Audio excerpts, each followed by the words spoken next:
ქართული ოცნების საპრეზიდენტო კანდიდატთან შესახვედრად მისული მოსახლეობის გადაადგილებაზე ადგილობრივმა მუნიციპალიტეტებმა იზრუნეს. იმერეთის რეგიონის სხვადასხვა სოფლებიდან ჩამოსული დამსწრეები სოფლის გამგებლის მიერ დაქირავებულმა მცხოვრებმა ჩამოიყვანეს. შეხვედრა ტყიბულში და იმერეთის რამდენიმე სოფელში გაიმართა. შეხვედრის ყველა ადგილზე ერთი და იგივე ადამიანები ესწრებოდნენ. მე ცინომ ძველი ვარ, მარშრუტის ყავს ხალხი 15 ადამიანი ყავს გამოყვანილი. თქვენ ჩამოიყვანეთ? დიახ. საწვავი ჩაქცევთ. საწვავი ჯერჯერობით ჩემი მაქვს, მაგრამ მითხარ რომ ჩაგისხათ. ეგლა ვინც მოგუყვანა ალბათ ადგილობრივი ხელმძღვანელობა. ეხნებათ მაგით გამგეობის ლიმიტი. მე იქ ნაძალადერის რაიონში იმათი აქტივისტი ვარ, თამარ კორძაიას. მთელი ჩემი სოფელი წამოყალილი მყავს ჩხარი და აქ მიდგას.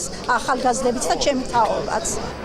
შეხვედრაზე მისული მოსახლეობის ნაწილმა პრეზიდენტობის კანდიდატამდე მისვლა ვერ მოახერხა. ადგილობრივების სურვილის მიუხედავად საკუთარი პრობლემები მარგველაშვილისთვის პირადად ეთქვათ ვერ შეძლეს. ოჯახში ვართ 4 უმუშევრად, არა მაქვს ჩემ პენსიაზე ვართ, არა მაქვს დახმარება. უნდათ მივიტანე კიდე აგერ და ბანკერმაც არ მომწეს.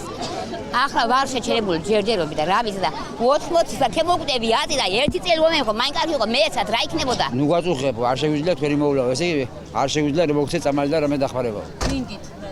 რა ვიცი, ამგერმა, თავრობა. იმერეთის რეგიონს ქართული ოცნების საპრეზიდენტო კანდიდატი ქართული ოცნების სხვა ლიდერებთან ერთად ესტუმრა. მარგველაშვილი ადგილობრივებს რეგიონში არსებულ პრობლემებზე ესაუბრა და წინა საარჩევნო პროგრამა გააცნო. საპრეზიდენტების შემთხვევაში კი პრობლემის გადაჭრას და რეგიონისთვის საჭირო პროექტების განხორციელებას დაჰპირდა.